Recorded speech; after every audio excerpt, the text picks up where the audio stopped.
Welcome to Suman TV Karimnagar talks. నేను మీ సదాచారి. దేశం శ్వాసిస్తుందంటే కారణం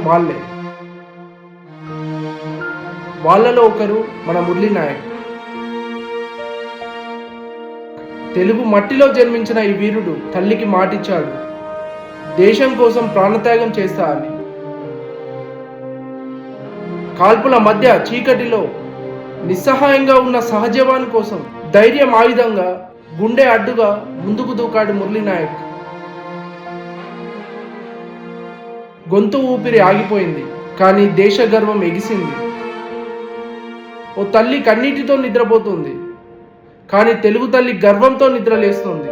భారత్ పాక్ సరిహద్దుల్లో తన తుది శ్వాస వరకు పోరాడాడు మురళీ నాయక్. ఓ తల్లి తన కుమారుణ్ణి కోల్పోయింది, కానీ మన దేశం ఒక అమరవీరుణ్ణి పొందింది. మురళీ నాయక్, నీ బలిదానం భారతదేశం గర్వం. జై జవాన్, జై హింద్, జై భారత్.